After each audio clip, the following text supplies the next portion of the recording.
मैंने देखा कि सभी जो कलाकार हैं वो सभी परेशान और दुखी हैं, तो उनका दर्द समझने वाली मुझे तो लगता है कि मैं इस आवाज को ऊपर तक ले जाऊंगी। और अगर मुझे लगता है कि जहां इन लोगों की इनका हक का पैसा इधर उधर जा रहा है तो उसको भी इनको दिलवाने का प्रयास करूंगी। इसके लिए अगर मुझे मुख्यमंत्री जी के पास जाना पड़े तो मैं जाऊंगी। तो नाम ब्रजरज महोत्सव है, ब्रज की कलाकारों का कार्य क्या कुछ कहना चाहिए? यही तो दुर्भाग्य हमारा कि हमें हमारा हक नहीं मिल रहा, हमारे बच्चों को काम नहीं दिया जा रहा है, उनका मान सम्मान इतना नहीं हो रहा है जितने बॉलीवुड के कलाकारों का हो रहा है। उन्हें मंच दिया जाता है, हमारे कलाकारों को एकदम से द्वार पे खड़े होकर उनको कला का प्रदर्शन करना पड़ रहा है। ये कहाँ की रीत है? ब्रज रथ उत्सव का मतलब है कि ब्रज के कलाकारों को सबसे पहले स्थान, हाँ, उनकी विधाओं को जानना, ताकि हमें पता लगे, हमारे बच्चों को, आगे पीढ़ियों को पता लगे कि ब्रज की विधाएं क्या हैं। और गिरिराज धरा में हम कलाकार लोग इकट्ठे हुए अपनी वेदना को लेकर के। यहाँ पर एक मीटिंग हुई। मीटिंग में सबने अपना अपना दर्द बतलाया, लेकिन मैं तो केवल बड़े आला कमान अधिकारी जो बैठे हुए हैं उनसे एक ही बात पूछना चाहता हूँ, ब्रज रज महोत्सव का मतलब क्या है? हम लोगों ने ब्रज में जन्म लिया है, कृष्ण ने अवतार लिया मथुरा के अंदर, तो कृष्ण की कौन सी लीला है, क्या है, क्या किया 11 साल 52 दिन में उन्होंने, आज तक देखने को नहीं मिल रही। हमारी नवयुवक जो पीढ़ी आ रही है, हम लोग अपने बच्चों को उसकी प्रथा को बचाने के लिए अग्रसर कर रहे हैं। जिन्होंने कोई नौकरी नहीं की, कोई काम नहीं किया, इस विधा को बचाने के लिए कार्यरत है और प्रशासन इसको दबाने की कोशिश कर रहा है। कल हमारे बच्चे बड़े होंगे, वो क्या जानेंगे कि कृष्ण कौन थे, राम कौन थे? जहां इस भूमि में जिस चीज का प्रचार प्रसार खत्म हो जाएगा, संस्कृति को बोलने वाला समझने वाला नहीं रहेगा, ऐसे ब्रज रस महोत्सव से क्या मतलब निकलता है? क्या फायदा? फायदा क्या है? तो क्या कुछ मांग है आपकी? हमने जब से अपना होश संभाला तब से कार्यरत हूं मैं। 1972 से इसी कार्य में लगा हुआ हूं और मेरे तमाम बच्चे हैं, इन्होंने भी उसको देख करके आगे बढ़ने की कोशिश की। 25-30 वर्ष तक मैंने रासमंडली भी चलाई, उसके बाद में कल्चर मेरे भाइयों ने, मेरे ताऊओं ने इसको चलाया, हम भी उसी में लगे रहे। ब्रज की होली, ब्रज का मयूर, ब्रज की दान लीला, इसको कल्चर के स्टेज पर लाने वाले हमारे ये बुजुर्ग रहे, उसके पीछे हम चल रहे हैं। आज वो लुप्त होती जा रही है संस्कृति, ये हमको बर्दाश्त नहीं होता। बिजनेस एक अपनी जगह, हमारे लोगों के लिए कोई व्यवस्था नहीं, बड़ी निम्न कोटि की व्यवस्थाएं होती हैं, खाने की, बैठने की, प्रोग्राम करने की, बड़ा मंच नहीं। आज फिल्म इंडस्ट्री से कलाकार आते हैं, उनको एक रेट की व्यवस्थाएं दी जाती हैं, 5 स्टार होटल दिए जाते हैं, पेमेंट इतना दिया जाता है, उस पेमेंट से ब्रज कल्चर की कम से कम 10-20 टीमें काम करेंगी और 20 परिवारों का पालन होगा।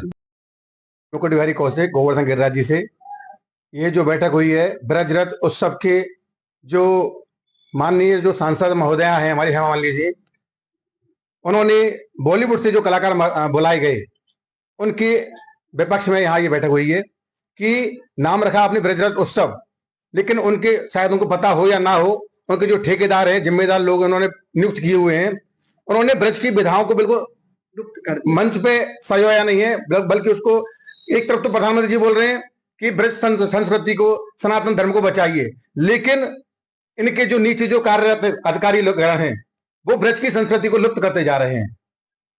ब्रज में ऐसी, इन लोगों को भी पता ही नहीं है ब्रज में कौन कौन सी विधा है, केवल इनके दिमाग में ये होली, मयूर और चरकुला, इसके साथ साथ कई विधाएं हैं हमारी। डंडेसाई नृत्य है, स्वांग नृत्य है, स्वांग गायन है, मंडला है, नौटंकी है, रासलीला है, रासलीला के कई भाग हैं। अरे आप आह्वान तो कीजिए कलाकारों को, उनको सूचित तो कीजिए, किसी के पास कोई सूचना नहीं है। बॉलीवुड को आप बुला रहे हैं, क्या ये संस्कृति ये नंगपना सीखेगी क्या? ये ब्रज के लोक विधा से ही शास्त्रीय विधा का प्राकट्य हुआ है।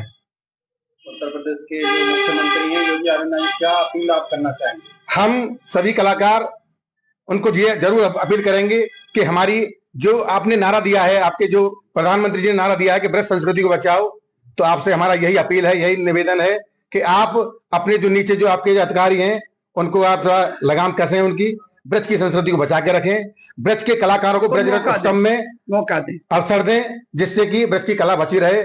ऐसे ऐसे आधुनिक वाद्य यंत्र यूज हो रहे हैं वहां पे, जबकि नक्कारा है, तुम्हारा नगाड़े के साथ बम है, बम रसिया है, अलगोजा है, हारमोनियम है, ये वाद्य यंत्र बहुत से तो भूल भी गए, पता ही नहीं उनको, ट्रैक पे ही चल रहा है, सब काम ट्रैक पे चल रहा है, मशीनों के। मेरा नाम मुरारी लाल तिवारी है, गोवर्धन दसवेसा। और यहाँ पर आज सभी कलाकार हमारे कुछ मथुरा से, कुछ हमारे ब्रज के और पास से, जो कि वाकई में कलाकार हैं, सभी लोग यहाँ आए हैं। और ये एक बहुत बड़ी पीड़ा है कि ब्रजरज उत्सव हेरोए हैं और ब्रज के कलाकार दो चार चुनिंदा जो बाकी चापड़ूस हैं, वो माननीय हमारी सांसद जी हैं हेमा मालिनी जी, और जो हमारे उत्तर प्रदेश ब्रज तीर्थ विकास परिषद के कुछ अधिकारीगण हैं। तो मेरा तो माननीय मुख्यमंत्री से ये कहना है कि जब कह रहे हैं, नारा लग रहा है सबका साथ सबका विकास, तो भैया ये कहाँ है? हमारी जो ब्रज की कला है, जो आज मैं या कुछ चौथी पीढ़ी में लेके हूं, तो मैं अपने बच्चों को क्यों सिखाऊंगा इसको? मैं तो ये कहूंगा कि भैया पढ़ो लिखो, अपनी नौकरी करो, क्यों सिखाऊंगा? है जब हमको रोजगार नहीं मिल रहा है, हमको कोई पूछेंगे नहीं, दलाल ठेकेदारों को वो शील्ड दे रहे हैं, उत्तर प्रदेश ब्रज तीर्थ विकास परिषद कभी शैलजा कांसी दे देते हैं, कभी उनके ईओ सीओ दे देते हैं। ये क्या मतलब है? ब्रज के कलाकारों को समिति में बुलाओ, जो वास्तविक कलाकार हैं उनको उन समिति में उनसे पूछो कि ब्रज की कौन कौन सी विधाएं हैं, अभी जानते नहीं है। अगर एक विधा को बोलने लग जाऊं ना तो तेल निकल जाएगा, अभी देखी ना है। तो मेरा माननीय मुख्यमंत्री जी से और जो बनी हुई बैठी है हमारी सांसद जी, और एक बात बता दूं माननीय सांसद जी और मुख्यमंत्री जी, आप सभी से निवेदन कर रहा हूं कि जहां ना पहुंचे कभी, जहां ना पहुंचे रवि, वहां पहुंचे ये कभी। तो हमने ऐसे ही ये संस्कृति ना लाई है, हमारे कितने बुजुर्ग हुए, उन्होंने हमको सिखाया, और हम चाह रहे हैं कि हमारे बच्चे सीखें, तो हम भैया क्यों सिखाएंगे? है तो ये ब्रज की कला है, ब्रज की संस्कृति को अगर बचाना है तो सभी को लेना है, ब्रजवासियों को अवसर दो, बॉलीवुड उत्सव मत बनाओ, नहीं तो भैया ईंट सीट बजा देंगे। पूर्व में भी यहाँ के ब्रज के कलाकारों के भूखों मरने वाली स्थिति को लेकर आवाज उठाई थी। हाँ उठाई, मैंने कई बार उठाया है। पहले पूर्व में जब सपा सरकार थी तब भी मैंने उठाई, उसमें भी ऐसा हुआ कि कुछ पुरस्कार गलत लोगों को दे दिए। यश भारती पुरस्कार उसका नाम रखा समाजवादी पार्टी ने, माननीय मुलायम सिंह उस समय तत्कालीन मुख्यमंत्री थे, तो मैंने उसमें उनमें रिट किया, हाई कोर्ट और सुप्रीम कोर्ट तक लड़ा, मैं सुप्रीम कोर्ट में गया। माननीय मुख्यमंत्री तत्कालीन मुलायम सिंह यादव, उन्होंने कह दिया हमारी इच्छा है हम किसी को दें, और आज हमारी सरकार है जिसको हम भगुआ सरकार कहते हैं, वो हमारी सरकार है, उस भगुआ को हम पहन रहे हैं और वो ही हमको नहीं पूछ रहे। मैंने मतलब हमको, मेरा नहीं, हमारे कलाकारों को। तो भैया ऐसे तो हम अपने धंधों बिजनेस करेंगे, हमारा गिरिराज बाबा है, वहीं अपने पूजा करेंगे, क्यों करें हम इस कला को, क्यों लेके चलें? तो भैया मेरा यही कहना है यहाँ के उपाध्यक्ष और अध्यक्ष माननीय मुख्यमंत्री जी कि इसको बचाओ, इन दलाल ठेकेदारों को हटाओ, यहाँ ब्रज के ऐसे कलाकार हैं उनको लो उस कमेटी में बैठाओ, वो बताएंगे ब्रज की कला क्या है।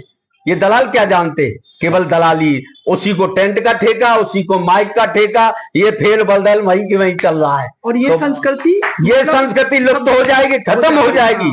तो इसलिए भैया आप लोग पत्रकार बंधु जो भी हमारे मीडिया से आप लोग आए हैं, आपका बहुत बहुत स्वागत है। और भी हमारे भाई यहाँ बोलने को हैं। सर आपकी मांगों को नहीं माना गया तो आगे का क्या कदम होगा? मैं धरना दूंगा, आमरण अनशन करूंगा। अरे एक बार ही तो मरना है, इनके याद से ही मरना सही है। मेरे पीछे ऐसा नहीं है, कोई नहीं है, बहुत है मेरे पीछे। मैं तो मर भी जाऊं तो कोई बात नहीं है, मेरे कलाकारों को सम्मान मिल जाए। अगर मेरी जान भी जाए और मेरे और दो चार भाई भी हैं मरने के लिए, तो वहां तक ईंट से ईंट बजा देंगे, विधानसभा पे धरना देंगे, रुकेंगे ना है हम। तो ये मेरा निवेदन माननीय सांसद से, जो कि एक आर्टिस्ट हैं, आर्टिस्टों का दर्द नहीं समझेगी तो बेकार की सांसद। हम नहीं मानते, हम कोई किसी को नहीं मानते, हम तो फिर केवल ठाकुर जी पे जाके ईंट सीट बजाएंगे। ये सोचने पर जो लोग यहाँ पे, हम लोगों का जो कार्यक्रम ब्रज उत्सव यहाँ हुआ है, तो हम लोगों को वहाँ भाग लेने का कोई हमको अवसर नहीं दिया गया। ये हमारी ब्रज की जो संस्कृति है वो लुप्त होती चली जा रही है। हम लोगों का कहना है, हम लोगों की सबकी एक ही पीड़ा है कि जो ब्रज के वास्तविक कलाकार हैं उन सबको मौका दिया जाना चाहिए और हम लोग प्रशिक्षण देने के लिए, परीक्षण देने के लिए तैयार हैं। अगर कोई कलाकार हमारे सामने आए तो ब्रज की विधाओं को लेकर हमसे आकर आगे बात करे। और माननीय हेमा मालिनी जी से हमारा निवेदन है कि कलाकारों को मौका दें और कलाकारों को सम्मान दें, ब्रज के कलाकारों को, जिससे आगे की इस संस्कृति को बढ़ावा मिले, हमारी ब्रज की संस्कृति को बढ़ावा मिले। नहीं, ये संस्कृति ऐसे ही लुप्त हो जाएगी, ब्रज में कोई कलाकार नहीं रहेगा। भाई ने मेरे ने बताया कि बॉलीवुड के कलाकारों को मौका दिया जा रहा है। जब ब्रज उत्सव हो रहा है तो ब्रज के कलाकारों को सबसे ज्यादा महत्व दिया जाना चाहिए, जिससे लोगों को ब्रज की संस्कृति का पता चले और कलाकारों का सम्मान हो। ब्रज के कलाकारों का यही मेरी सबसे निवेदन है।